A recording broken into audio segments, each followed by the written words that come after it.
88 gang.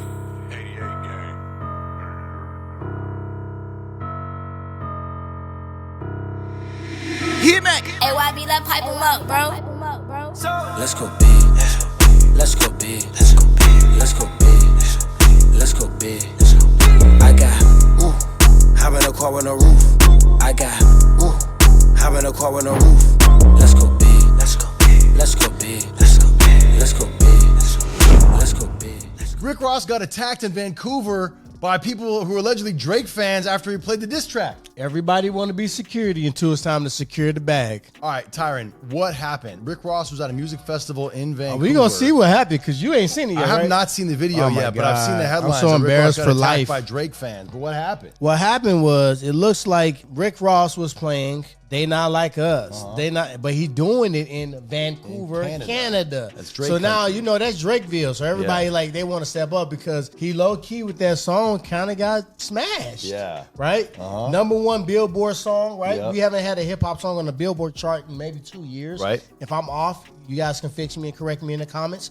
But in addition to that, he lifted up the city. He got Bloods and Crips dancing. He performed the same song 4 to 5 times in a row. So at the end of the day, the movement for culture, it's a whole movement where you see people that you know didn't grow up in that neighborhood, but they all of a sudden a gang member. You know they really didn't live a life of violence, but now as they make money, they conform it to something tough. Kendrick Lamar is a part of the culture that developed what people want to do, what they want to wear, how they want to speak, right? That's why he kind of bodied them on the verses because his lingo was dumb, right? Yeah. So now you have these fans that are big time mad, right? They see Rick Ross, they address him, they come at him like, let's watch the video.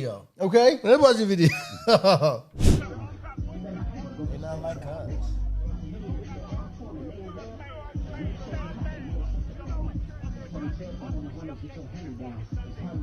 This dude right here, I think they dropping N-bombs and they not black. I can't say who it came from, but 3, 2. This is my moment to go viral, people. Block. Oh, there it is. Oh. Pause. I'm gonna do like the telestrator like I was on the network today. Pause. Circle. The talent should never, ever be in a position where someone can get even that close to them, right? Yeah. So my thing, that's why I said people always want to be security until it's time to secure the bag. Rick Ross is the bag. He is the brand. He is what's going to keep your motherfucking check coming. And if you get him beat up because you knocked out on the ground, keep moving. The security guard get beat up. Bad. I don't know what the fuck he doing. That motherfucking nigga. Oh, now they're all trying to fight each other. So now that's the security guard, right? Ooh. And he so quickly was he on the ground. He didn't even it was a 5-second moment. Now as he's on the ground, Bob, he kicking him in the face. And so these are Drake fans? These are Drake fans. That are beating up Rick Ross's security? OVO goons, but no, they not no damn OVO goons. They're just Canadians. They just want Drake to maybe see this, and now their allegiance and their loyalty to Drake maybe get them a fucking retweet or some shit. So they willing to do this. But now, meanwhile, this motherfucker is supposed to be securing Rick Ross. Stagger Lee. So at the end of the day, my thought is this. We don't even have to watch them. Oh, no, you keep watching because some bullshit happened. What's up? You already saw what's up. You got fucked up. That's what's up. See, hold on. It's a little N-bomb drop now. I don't know what y'all do in Canada. Now, this is the thing. This is Vancouver, right? Yeah. Oh. He tried to get one back off. He tried to get his dignity back. As a side note, I always think it's interesting when people try to start fights when they're wearing white shirts. It's a nice clean shirt, and you know there's going to get blood on it.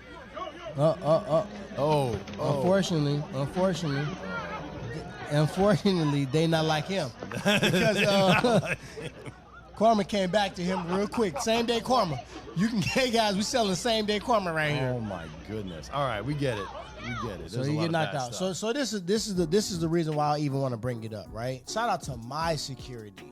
Breeze and Lonnie, right? I want to shout them out for many different reasons. One, they understand their client. They know I had a bad temper, right? So they kept me out of my own way so I wouldn't forfeit future bags by doing something stupid. Right? They also didn't overly inflict violence or force or just be a dick to people, right? Sometimes security's got a bad rap at that. So when you look at security, just because you big, black, and wearing black, don't mean your ass is a security guard. My security, they train Muay Thai.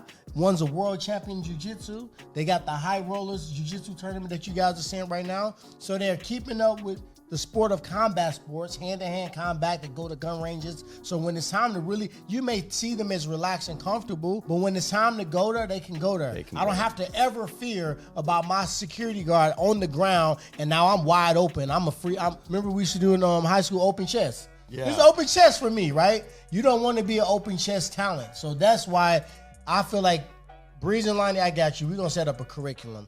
We're going to teach security how to really secure the bag. I guess my question is this, right? You kind of touched on this. You don't want security starting the fights. No. The point of security is to almost diffuse and make sure everybody is like calm, and then you only fight if as a last resort. The point of security is this. They need to do before where they go in that case out the joint, right?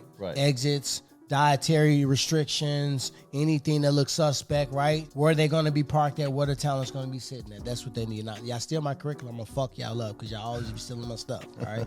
My dog Andrew's son's not here today, and I'm off punishment for dropping F-bombs, so I'm going to be hefty today with him, all right? So, secondly, they need to make sure that the talent can get from point A to point B.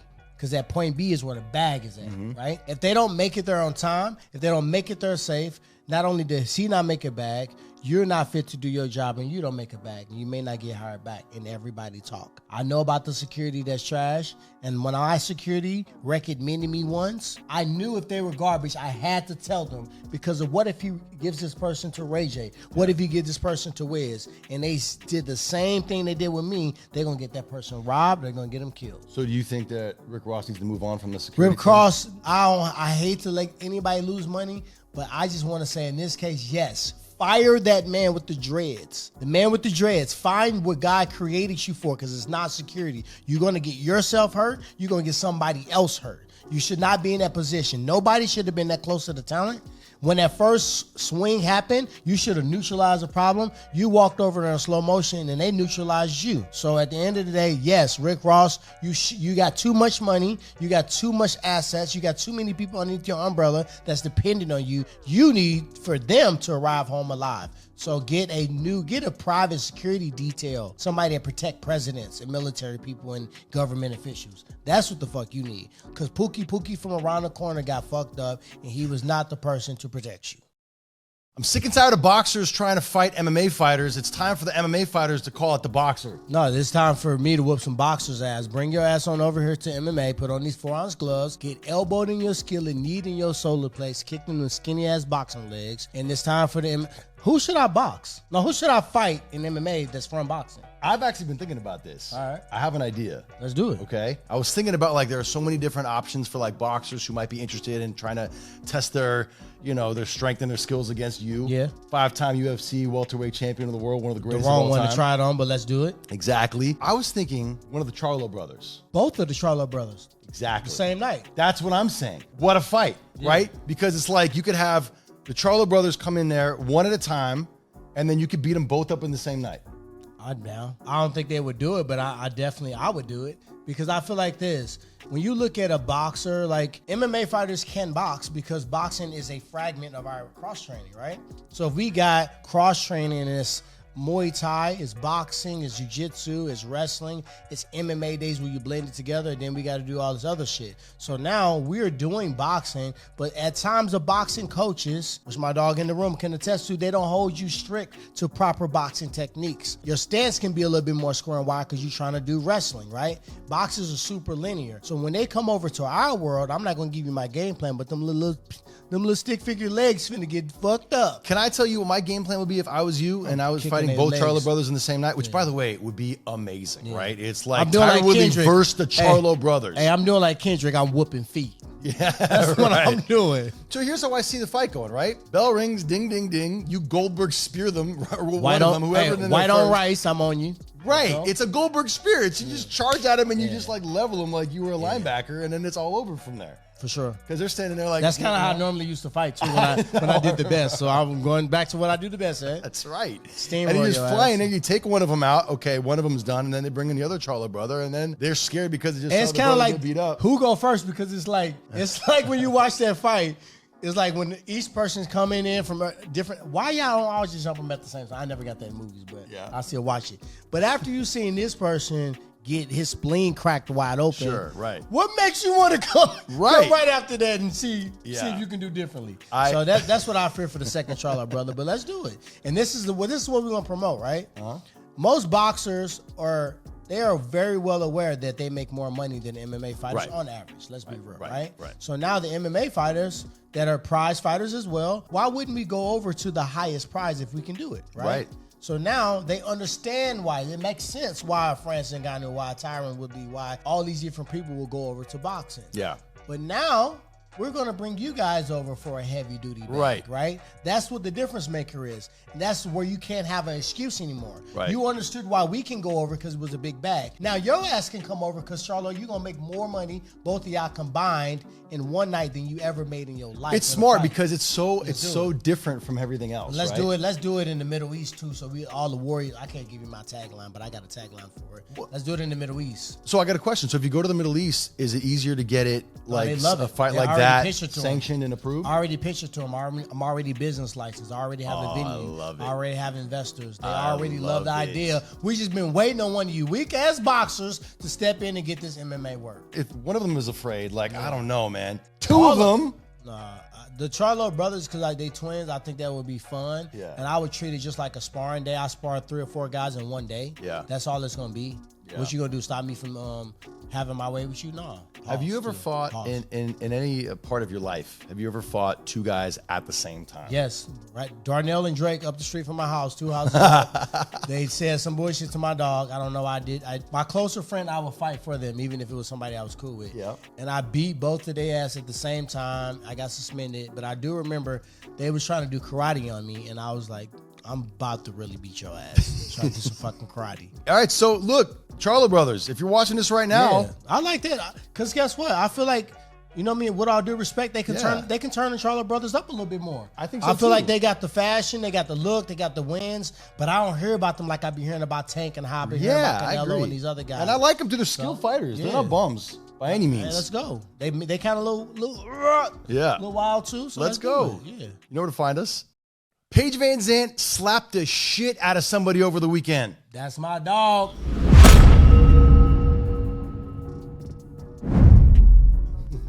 All right, look, Paige VanZant entered Power Slap. I used to work for Power Slap, by the way. I remember that. The whole content thing. It was great. I've been at a lot of these. I like how you starting to just really let motherfuckers know, because I be tired of that. You so quiet. No, you don't have to beg for respect or like demand it, but you did a lot of shit. Triller, Power Slap, TMZ Sports. Like, people got to recognize you're not just sitting here. So when you're talking to them and you're telling them, it's from a big background of, I appreciate that. We also did a show with Paige VanZant a while back called Fight School, where she came in and she would teach people how to fight. It was great. So Paige VanZant, former UFC fighter, former bare knuckle fighter, former boxer. Love Paige. Former Dancing with the Stars contestant. Entered Power Slap, which is a slap fighting competition, and it is not a joke. I've been at those events and I've watched these people hit each other. And you can get really knocked out. You can get really hurt. You have to be tough as nails to like participate in these competitions. She stood up there on a few days' notice and got in there and took shots from her opponent, who's also a former mixed martial artist, and then slapped back and won big time. I mean, she looked tough as hell. She looks like she could be the champion there. The thing I like about Paige, right? You named everything that she did. You didn't even name MMA. Right? No. Well, I said that's UFC. No. That's a great thing. Yeah. The fact that you didn't name the first thing that she really broke out on Stardom in, you didn't have to name that, tells you that she's setting up her brand with so many different other forms of art that she's not just seen as a fighter. She's done it intentionally. You've seen her. She said, I'm not just a pretty girl. I'm tough. Let me show you. I'm bare knuckle boxing you now. I'm power slapping you now. She's been in some of the craziest MMA fights, broken arms and shit, and continue to fight. So she's showing you that, yes, you can go check me out on OnlyFans. I am cute, right? Yeah. But when it comes down to this fighting stuff, I'm serious. I've been in the gym with her in Miami. Shout out to Pedro Diaz at the Ali boxing gym in Miami. She's a real fighter, dog. Yeah. She's sparring for real. She's training hard for real. She on time. She running miles. She working the bag. She just has a good balance. She balances what you guys see on social, but she's really working hard. Yeah. And shout out to her husband, Austin, too. He hard. I like them both. I like Austin a lot, for sure. That's my dog. So, look, we do a segment called Crown 'em or Clown 'em. Yeah. You know, a lot of people are kind of like, oh, power slap, but I don't think we clown this at all. I think we crown we crown her because she's showing diversity. She's showing that I'm not just about looks. Sometimes, you know what I mean? I was watching this cartoon with my daughter called Thelma, right? Right? And it's about this horse that wants to be a unicorn because she thinks it's about the way you look, not about your talent. Paige is showing you the opposite way. She said, I don't want you to think I got to where I'm at because of the way I look. Yeah. It is about talent. And she's testing that with all this different extreme fighting, right? She's going out there and she's being in her own brand. She's calling her own shots. She's not locked down to any promotion. You know what I mean? I fuck with her movement and I feel like it should be kind of documented. Yep. Because you know what I mean? This is the first time we've ever seen somebody that everybody complained about her jumping the line because of her looks. Yeah, and look, she got into it. And I think that she could be the best thing to happen to Power Slap because sure. they need a transcendent star like that, and she is that. And she said after she won that match, she's like, I had a blast. Yeah. I'm gonna do this again. We're gonna have a long and great relationship. Paige she quiet about it too. She don't really go out there and she kind of like you. She don't go out there and like, oh, I did this and that. People need to quit doing that, right? She just goes out there and let her work speaks, right? And I like that about her. I love that about her, actually. Me too. Look at these shoes. They belong to a grown-ass man. Ooh, that boy got some little gun cases with pearls on them. Jermaine Dupri, stop, man. Stop. Stop sign, get out the car, put it in park, drop the keys to your friend. Quit wearing these little bitty ass shoes. My kids can't fit them. My 9-year-old daughter will get corns if she put them Easter shoes on. Jermaine Dupri is a nice man. I've met him. He's a nice man. Man, he a legend, but them shoes are not legendary. He wore these to the BET Awards over the weekend, and people are talking about him because one person said it looks like he stole them off a doll. The little circle bottom, the little circle put that snap on. Hey, he in the dressing room. He put his heels on the shoe and go. Yeah, like click. Nah, he need to quit doing that, man, because I don't know what's going on. He looking like he got white lettuce on as a shirt. Yeah. He got on some baby shoes with baby socks. That's what we call them. Like when kids, they used to call them jelly beans, right? The old school Easter shoes, and I'm like, that's not it. He discovered crisscross. He discovered Usher. You can give him stripes. I don't think you need to. I think everybody knows what he is and what he does. He was dating Janet Jackson. All the things. Janet is mad. Janet Jackson is looking at the internet like, I can't believe the world can say he hit this. So we're clowning him. He is Pennywise. Respectfully. With penny loafers on. Respectfully clowning. Nah, I'm clowning him with all disrespect. All right, Evan, you know what? I was thinking about this the other day. It's certain topics that we can cover, and actually we can go deeper in these conversations just based upon who me and you are. Yeah, sure. You're a Jewish guy that coming from a reporting angle that sometimes people that are in my position may have gotten an article about you that they may not have liked, or it may have been something that boosts them up. I, from this standpoint, may have received several comments, and I'm African-American. I don't know if you can tell. It's a light right here and right there. They help it out. But at the end of the day, that's what the nationality is, right? So I feel like me and you have a clear bond, right? Clear chemistry on camera. Sure. We talk about how we really are friends in real life. We really like each other, right? And from somebody that really likes somebody that's a close friend, we're going to do a segment called Tone Deaf, right? Because a lot of times when something happened that we call tone deaf, it's because of ignorance and not intention, right? So I am starting a piece to get, because African Americans, come on, let's be real. We do make people take a couple extra steps. You can't chime in on this. You can't co-sign this. If I say this, only I can say this, right? That's true. You can't say no, see? That's what this segment is for. You can't agree, Evan. Sorry, you can't agree. You're gonna run this one. So what I'm here to learn. So what we're doing is if you are a person of color and you got somebody that's your dog and you fuck with them heavy, you don't want them to say something that somebody may take offensively. True. And that may be seen as tone deaf, right? So we're going to do an intro section. I'm going to give you my top few things that I feel like would clearly get people out of positions when they get hit in the back of the head, because that's what happens. Nobody wants to get hit in the back of the head. People are always doing things and not understand. You don't know why you got punched in the back of the head is because the tone deafness. All right, so let's start here. Okay, number one thing. If an African-American says something that's racial about themselves, you can't co-sign it. If you want to be a G, act like they didn't say it. Continue a conversation without addressing it. Don't make any eye contact. Okay. Give me an example. Okay, so if I say, man, all right, bro, Evan, let's film twice this week. Why twice? I hate to say it, but all my people finna be here in the city on BT weekend, and it's unfortunately gonna be some bullshit to talk about. In this situation, look away. Don't make eye contact. Don't address it. Don't co-sign it. Don't say, oh, you're right. Move on to a whole completely another section. Do it kind of smooth, too. Okay, so if you say it's BET weekend, some stuff's happening, and I'll be like, all right, I trust you. Sounds good. Let's do it. Is that okay? That's very good, actually. That you can't, no back of the head. All right. Nothing at all. That's actually perfect. All right. So that's a good one. Example number one. Example number two. Okay. We're going to go to sports, obviously. Okay. Now, in sports, it's been times where people have said or alluded to the fact, hypothetically, allegedly, that African Americans are bred or they're more athletic or some form of like they were born just superior athletically, which to us is a tone-deaf way of saying you are minimizing our hard work ethic and skill set. Yep. Right? So when you call somebody athletic, right, that don't necessarily always reflect as a compliment, right? Right. So let's give an example. Have you got any examples of this type of Well, stuff? I know there was a situation with a legendary sportscaster named Jimmy the Greek. I don't know Jimmy the Greek. Yeah, he worked for CBS a long time ago, and he made comments where he said essentially what you're describing. He said that the reason that black people are better athletes in this country than other races is because they were bred to be bigger, stronger, faster than other races. He said that. He made that comment on television, and he got fired for it. Yeah. Well, damn. Yeah. Well, we're not going to do that because nobody need to get fired right now. We're in the cash emic.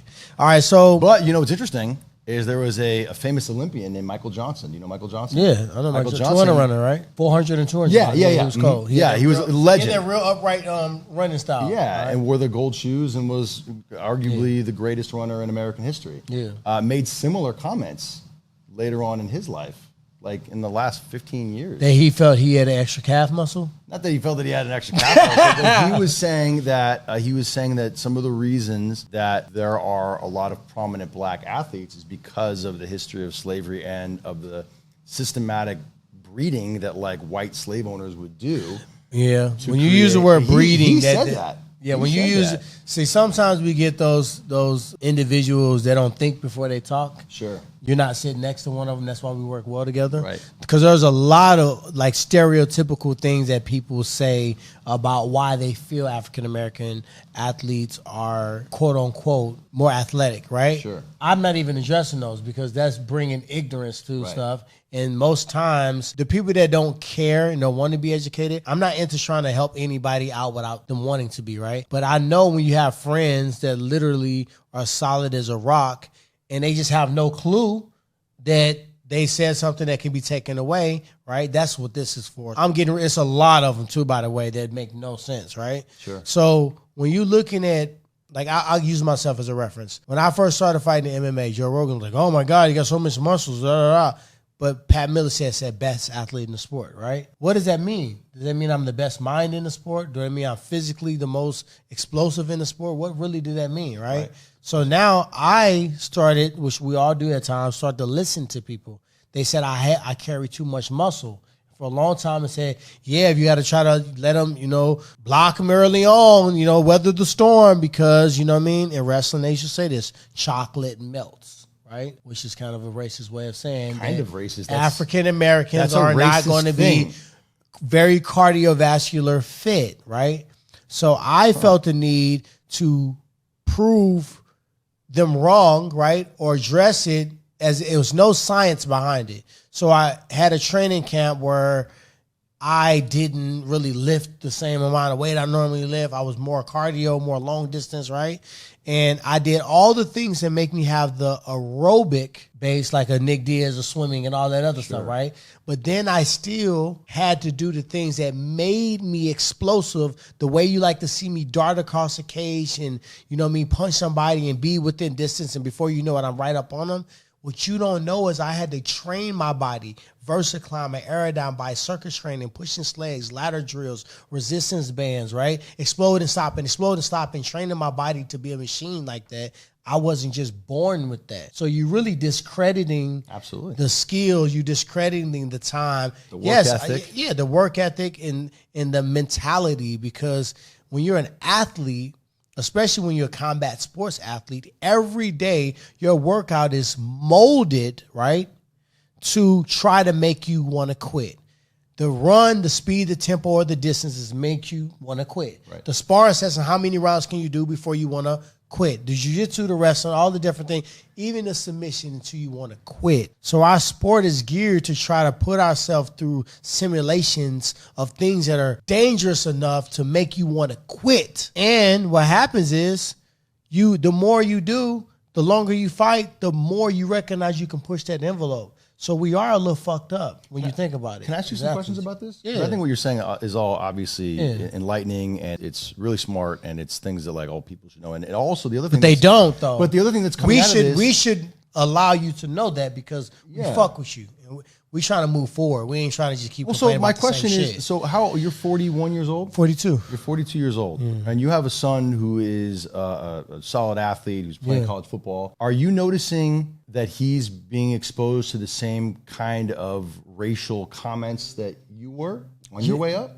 He's being exposed to status bias and status discrimination. So he's going to an HBCU because of who I am. He's not given a fair shake. Your daddy rolled you into money, and now you want to come to an HBCU. You came from money, right? They don't understand I fought for free for the first 5 fights. I was evicted from my house. I grew up gangbanging and broke, and I'm the first one that went to college and the first one that made a living legit in my entire family. They don't understand that, right? But my son has done it all by himself. He worked hard by himself. He got a key to the gym. He go to by himself. My 13-year-old shed 20 pounds by himself. They got the trait from me because I don't need nobody to pump me up. My dog Ty the other day took me to a gym.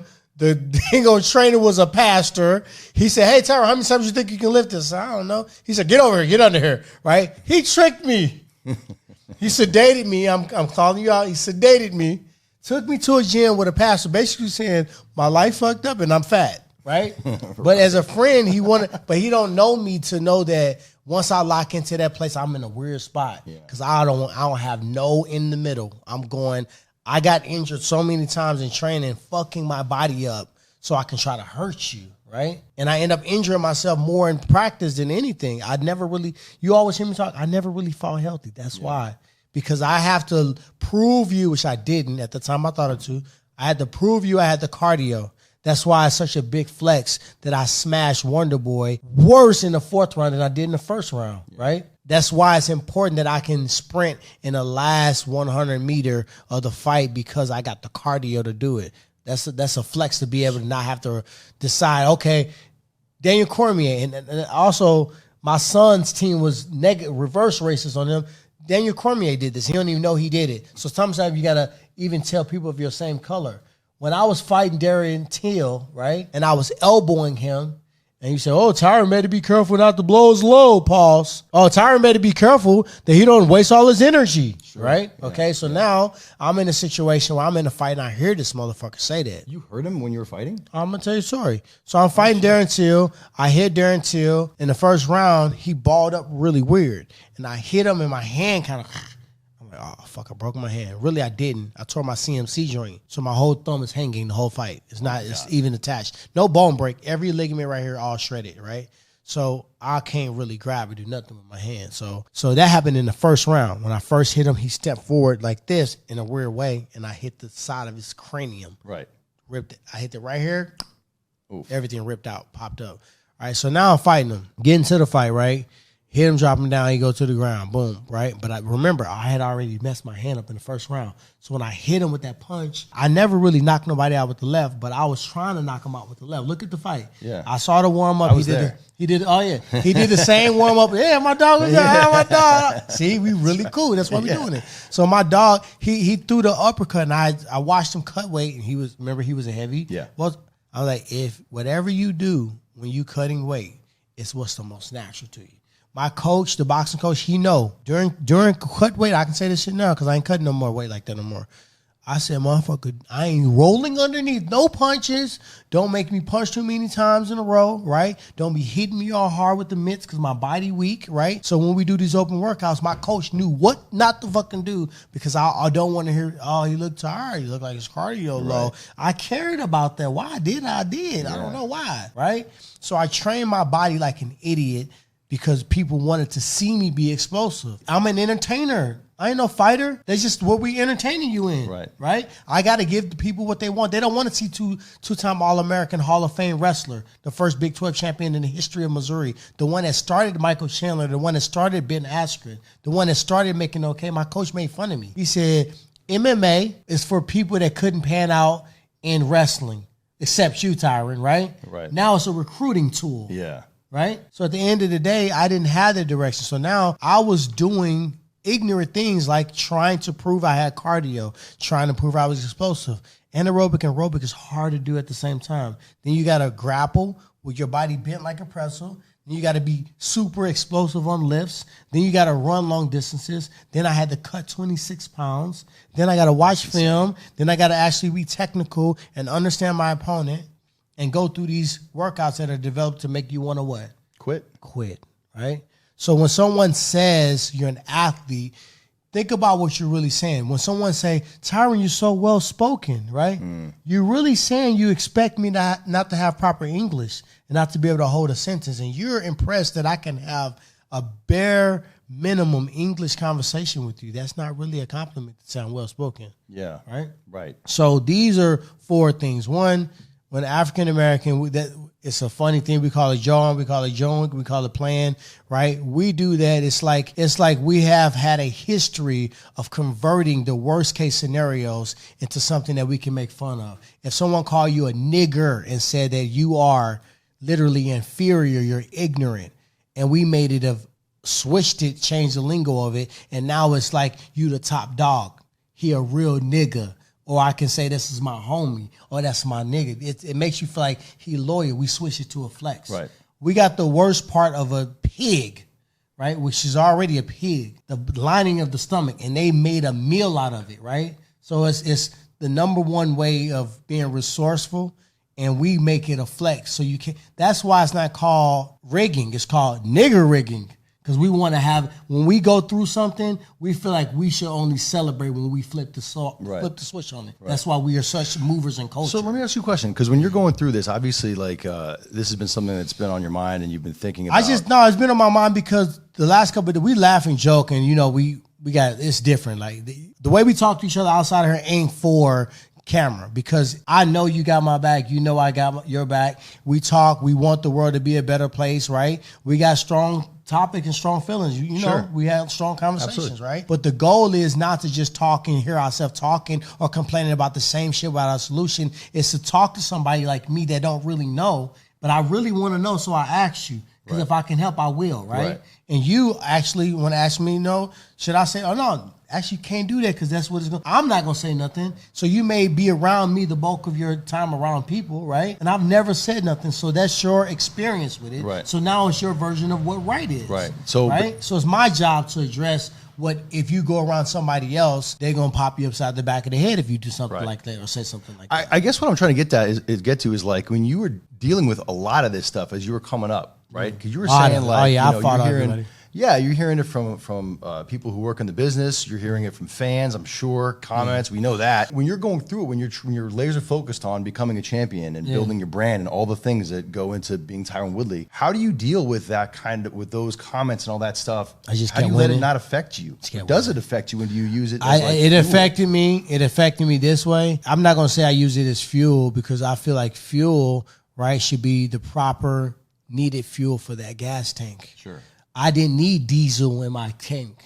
I was putting diesel in the tank because I wanted to prove Dana White wrong. I wanted to prove the fans wrong. I wanted to prove the races wrong. I wanted to prove my city right. I wanted to never bend over, never fucking let nobody push down my integrity. It was never on sale. That was important to me more than winning. I didn't accept fights at times where I needed the money. And I knew I could win. But I know why you matching me up with this motherfucker, because you trying to get him a name off of me. Right? So at the end of the day, my intent was always pure, to be one of the greatest, and people see God in me and they got to ask the question, why? And I say him. That was my whole goal from fighting. I really hit y'all with a bamboozle. People ask me why. Remember I used to say I don't like fighting? Yeah. I'm good at it because I'm going to do everything the best I can do. I'm starting nasty with everything. But I know what I'm doing now, what we're working on now, that's why y'all so surprised. But it's actually what I'm the best at. Sure. Only thing I'm better at that than being a parent, because that's my number one goal. That's my number one pursuit. So now I utilize MMA the way you thought you used me a little bit too, because my knees is cracking and my shoulders is fucking hurting, right? But now the platform I have is a one of credibility, right? I've been an All-American. I've been a state champion. I graduated from high school. I lived in a murder capital city. I've been evicted from a home. I made several $1 million in fighting. I dropped down. I made millions again. You can't tell me I haven't been in VIP and I've waited in line. I've been in every which way. I'm with bums and billionaires. So at the end of the day, everything in the middle, I got credibility in, right? I'm not really going to let people tell me who I am and what I should do, because I already know why I'm here for. I use the fighting to get the platform I need to have the strongest message, to teach people that you can do it, to teach people it's possible. When I was 10 years old, I remember it's like the back of my head. I was walking around my neighborhood. I don't know why I used to walk around barefoot. Walking around my neighborhood barefoot, right? And I was just standing in the middle of the street. I was in Ferguson, right? And I'm like, fuck, I got to get the fuck out of here, man. I'm like, I really had a thought to myself, like, how can I get out of here, man? What can I do? I sell dope, drugs, I'm going to jail, or I'm going to be rich, but I ain't going to never want to leave. My mom ain't really got no money to just pay for me to go to school, right? You watch TV and actors and artists, you don't know if you can do that or not. Sure. And it look like it's not possible. Right? It's on such a pedestal. Yeah, right? So I'm like, shit, I'm kind of good in sports. What if I fucking just turn up in sports to go to college? And if I go to college and I get a degree and they'll pay for it. So at 10 years old, I already knew that I was using sports to get me to the point I needed to get to. Sports has never been my end picture. That's why that belt was never on no mantle. It was underneath my fucking shoe rack collecting dust. My dog said, where your belt? Is it still there? No, my homie wanted me to put him up to take a picture. Shout out to Fast Hands. We did Champ Camp and went viral with it. But he wanted to just do it for Champ Camp, right? And I said, cool. And I said, I'm going to leave him up there. But at the end of the day, I don't walk around and take a shower with my belt and go to the grocery store, because that I was already a champion. Champ Camp was called that before I fought Robbie. Right? So at the end of the day, that belt never made me. It's what champions do. We win championships, right? So proving them wrong was a wrong thing to do. I should have been proving myself right, God right, my family right. You know what I mean? This is what I say. If I ain't fucking you and feeding you, I really don't care what you say. God is the only one that's above everything, right? I care what he think about me first. After that, if you don't fall in those two categories, right, sometimes it's your family, right? Your auntie might say, oh, you think you better than me because you've been on Wild and Out, right? But at the end of the day, do I care what you think? Because I know God said with all things you can get an understanding, which is wisdom. I know I don't think I'm better than you. Did your aunt really say that you think you're better than her? Family members sometimes, like, we had two family reunions in my life. And I remember the last one very vividly. We had one, and then maybe 10 years later, we had another one. And literally, this dude walked up to me and said, hey, you look real familiar. I was like, all right, my nigga, we had a family reunion. I probably your cousin or some shit. He said, no, you look real motherfucking familiar. I said, my nigga, I'm not in the streets. So whatever you get that energy for, it ain't me. Yeah. You know what I mean? So it's like, it used to be a thing, but at the end of the day, you don't hear or talk to your family members, right? Yeah. Until you got a world title fight, until you fight. That's why I never fought in St. Louis. Yeah. Really? That's the main reason. They wanted me to fight Leon Edwards in St. Louis. Come on, Tyron, we'll bring it to St. Louis. We'll have you fight him there. I said, I don't want to fight him in St. Louis. So every fifth cousin in the woodwork, every ex-girlfriend, everybody want a ticket, everybody want the after party. People calling you while you're in the locker room so they can prove to their dogs. Clout is a powerful substance, right? Yeah.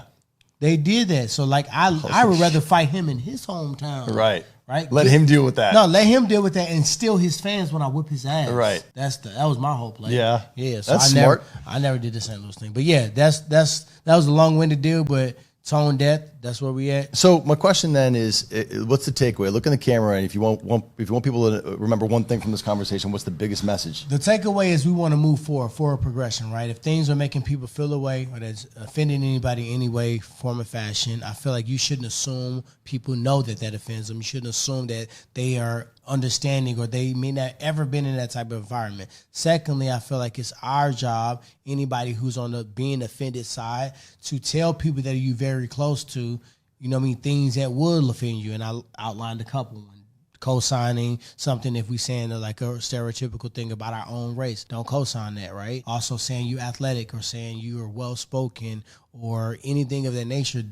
I know you giving it as a compliment, and that's why nobody said anything, but some people take it differently. So if our goal is to move forward, I feel like that's how you yin and yang. You let your dog know, hey, decide that the plane took off this way, but it did land this way, right? And that's just wisdom.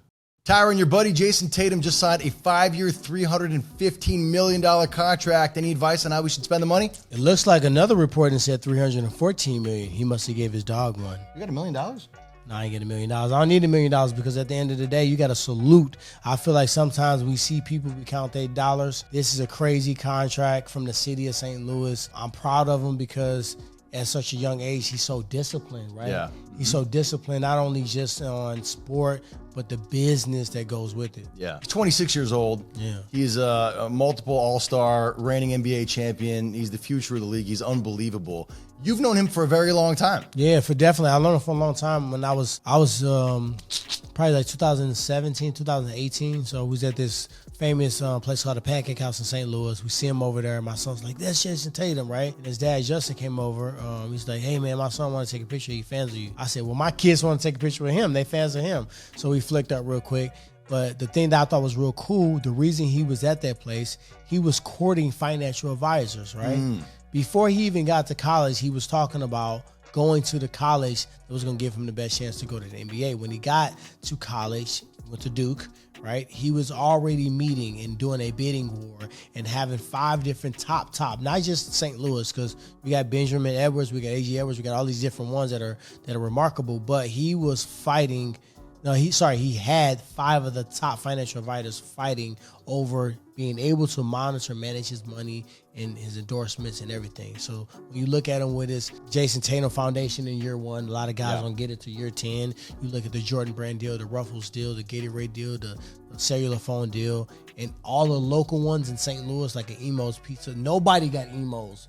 You may have got a free pizza from, but you didn't get to do the commercial. Yeah, so he kind of was already showing us he only has a top brand endorsements. So now that kind of put him in position to now I need a top contract. All right, Tyron, you've been a professional athlete a long time. I've been a journalist covering celebrities and athletes for a very long time. We've all seen it a million times.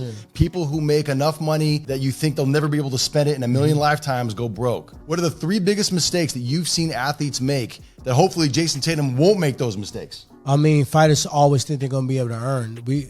Pardon my French, but we call it the stripper mentality, right? You think you're always going to be able to go in every night and make all this money because all these people like you. Until a younger, cuter person comes in and now they're making the money. So in fighting, it was the same concept. I think in sport, it's the same concept. Once you start touching bread, touching M's particularly, you feel like you're always going to be at that level because we got to be confident. We got to be mentally sharp. And we do train to be at a certain point at the top, but we don't know how hard somebody else is training, the expertise and science they got, or if injury kicking. So what are the top 3 things that people have blown their money on that you've seen people like? I feel like gifting and loaning, right? Know your circle. Know that they can't give it to you if you need it. And also be kind of spirit-led and just ask God whatever you believe to. Is this a person to sow a good seed into, right? Okay. Also, like I said, the first thing was not expecting the season to end or not accounting for age and injury and just people make it better. So you think but $350 million. That's I think he. But also I think the last and final thing is why I think he would be okay is when you understand that you're gonna be in this position, maybe 1, 2 or most in your life, right? So now use this money, use your ability to be a high grosser, high earner, stay in that position as long as you can. Yeah. Anything that's distracting you, whether it's women, clubs, getting into trouble, distract you from being at the top, get it out the way. Secondly, use it, invest it, and make money. I have a different piece of advice for him. Based on another ultra-rich person who you think would have more money and never go broke in their entire lives, but did. Ready for this one? What's that? Nick Cage. Remember Nick Cage? He was giving away to his family? Nick Cage spent so much money on dumb shit that he went broke. Okay? And I remember I covered this. Nicolas Cage like the actor? Nicolas Cage like the actor. I love his movies, though. Okay. Do you know what he spent his money on? Because they had to file all these documents that I got to read when I was at TMZ. Do you remember when he went broke and he had to list out all the dumb shit that he had money on? I never knew. Gone in 60 seconds, right? He had a flotilla of yachts. Flotilla. Did you even know the word flotilla? One yacht, if you can't buy it twice, don't buy it once. That's what my people used to say. He had a flotilla, which is like a whole bunch of yachts. He had a dinosaur head that he bought. Apparently it was like illegally, maybe I shouldn't say this, but he had a dinosaur head, like a T-Rex head. He had that at his home. Damn. I don't even know how he got it in there. I'm not even sure it's legal to get. He fall victim to thinking that he was going to keep being able to earn the amount he was earning. Yeah, he thought there was going to be National Treasure 21, 41, 71, and there wasn't. And so he ended up spending so much money on dumb shit. The other thing that people spend money on, athletes, celebrities, stuff like that, and they don't realize that it's a bad investment. Luxury vehicles. People will buy fleets and fleets and fleets of cars. I got okay cars. Yeah. Mike Tyson is a famous story. Mike Tyson had a Bentley or a Rolls Royce, was one of those two. And he crashed it and he just said, fuck it. And he left the car in the ditch. He said, I'll get another one. I'd be right over there digging that motherfucker out too. Yeah. Right to the salvage yard. And there was a famous story. There's an ESPN documentary called Broke. And there was one of the athletes in Broke said that when he had his last check and he was at the end of his career and he had, his financial advisor told him like, hey man, you got to be careful with your money. And he went to the car dealership and bought a car anyway because he said, fuck it, the money will come back. And it never did. Damn. I've seen it a million times. You know what else people spend money on? What's that? Alcohol and partying in clubs. And also they spend a lot of money on their entourage and their company that they keep. And then they also spend a lot of money on ego and pride because when we sit at the table and there's 20 of us, because I'm the pro athlete, I feel like everybody at the table thinks I should. Feeling and thinking to get you fucked up. Want to hear some other dumb shit that people spend money on? This is somebody that I know personally. And if you're watching this, you're a dumbass. I'm going to tell you right now. Okay? This person only travels. This person does not like sitting next to people on flights. So when she travels, she buys first class seat for herself and the first class seat next to her so that nobody can fly next to her. That's like what 50 Cent did the Ja Rule concert. That is so insane. That's kind of narcissistic. That is burning money. No, I don't know. It's not narcissistic because I ain't getting sued. That is that. I mean, to be honest, I don't understand it. I would never do it. But I feel like when people start making money, they get bored on spending it. And that's another thing, boredom. Yeah. Like, man, fill those voids in your life with something. Go start golfing or something. Start a new business. Yeah. Look in the mirror and fix yourself up a little bit. We get bored and we start spending. And we overgift and we oversave. Yeah. We let everybody's urgency become our emergency. Yeah. Do you know who has great advice when it comes to letting your money make money? Who? Jay-Z. Okay. He even put it in a song. Hey, real estate. I want to say something. Businesses. Is one guy that I've been around, and I feel like this is very smart, and I'm really going to start doing that. Wesley Snipes. He don't overly converse. He not buying your food, right? And he really just people watch and listen. If you think about it, celebrities, at one point in time, I was spending $10,000 a month on food. Yeah. Having a big family, a big entourage, all my training partners, all my coaches, I fed them every single day. Yeah. Of training camp, every day. I don't want to burst your bubble, but you know Wesley Snipes also filed for bankruptcy, right? Well, shit. I thought he didn't fill out a form. Wesley Snipes is not the person you should be taking financial Wesley, advice you my from. dog. I don't care about what nobody say. I don't care about what Evan say. Passenger 57 was great. Nah. Blade was great. But maybe do not take your financial advice from Wesley I didn't Snipes. say take it from him.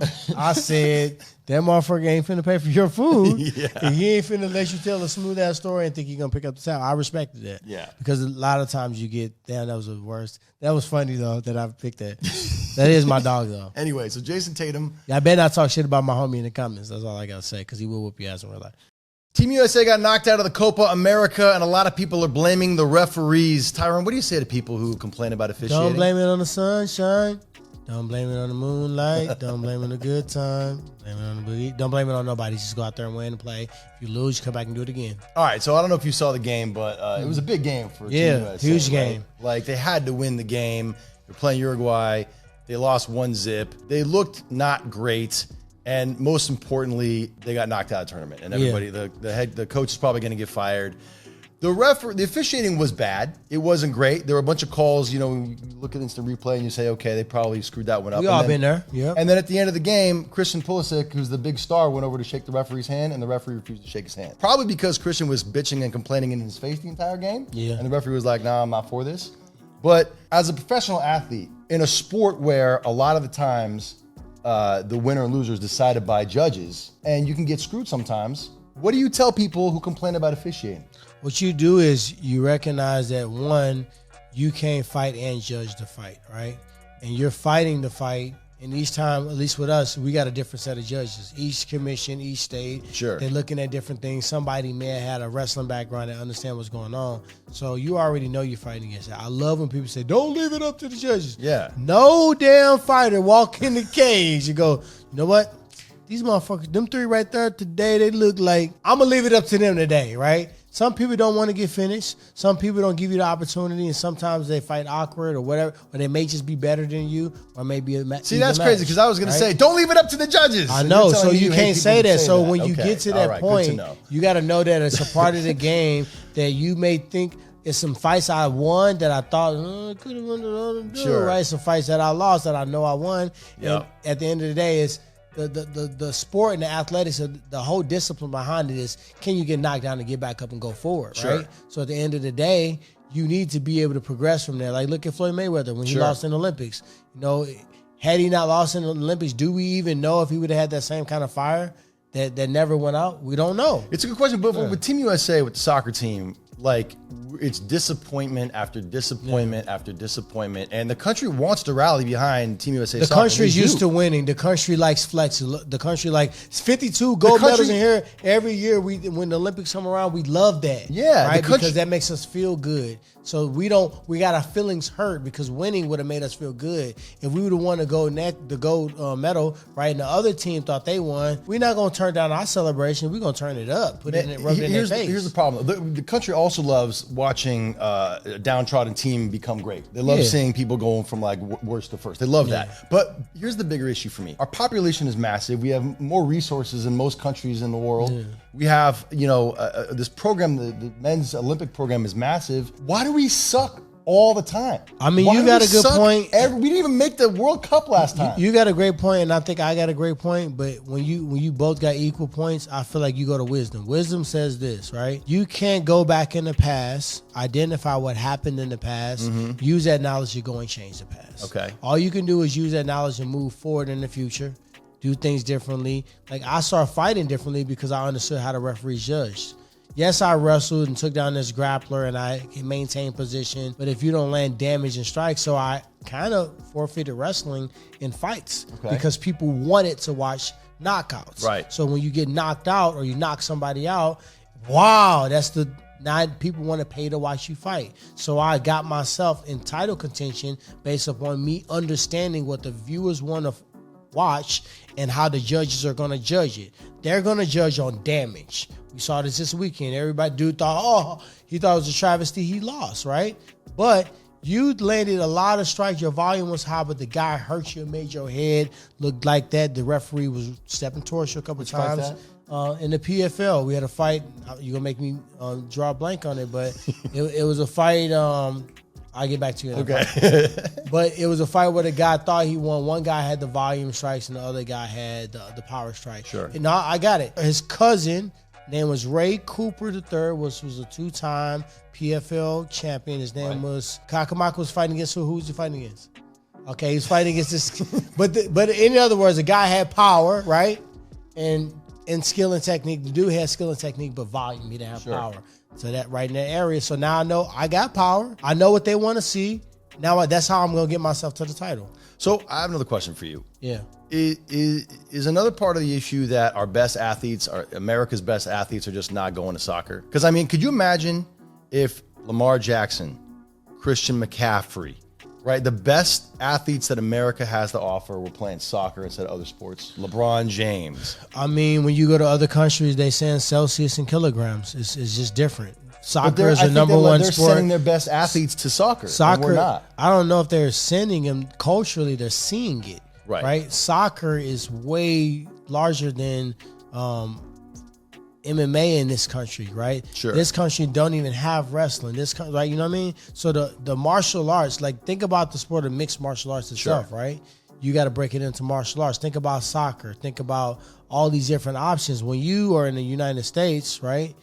We're seeing the people we want to see from a level of status, from a level of clout, and from a level of what they have, right? So the people that are more flossing and more flexing are the professional athletes that may not be in soccer, though the soccer contracts are multiplied the amount of if you leave the country. Yeah.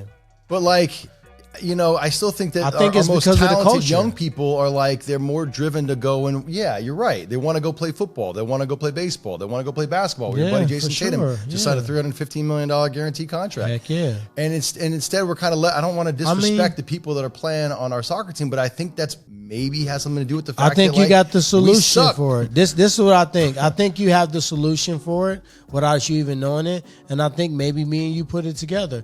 We need to create a treatment to really turn up soccer, really make soccer look you know what, like you know the who they sport should it take their is blueprint to the from? kids. Do you know who they should take their blueprint from? Women's basketball, right? Yeah, they did. You're right. Women's basketball has last turned 3 around years they've been in such a up. big way. And you know what I think part of the issue is?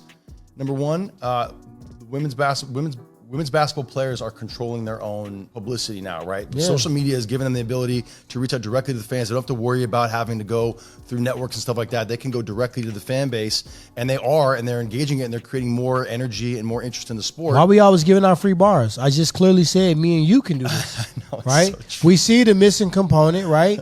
What's making people go to basketball and football is everybody walking into the NBA draft with crazy outfits, crazy suits, hanging around Kendrick Lamar on stage, dancing.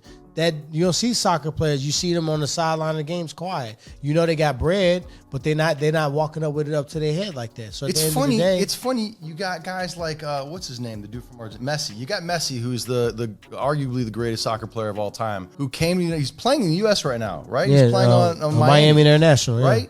But he came here to be put out to pasture. Like, this is the end of the road for him. Zlatan Ibrahimovic, same thing. Rooney, same thing. All these guys coming to America to, like, as their last hurrah before they retire. And that's why I think maybe people in America see soccer as almost like a joke, because we're not getting the best in their prime. They want to come here and, like, you know, compete with the best. They're coming out here because they're old and they can't compete with people in the rest of the world. And they're coming here to dominate as they, you know, I agree with you. Right off into the sunset. I agree with you, and I have a treatment for you. Okay, what's that? So we can cut it, because I'm not going to get free bars. Okay. Right? You create that. You humorize it.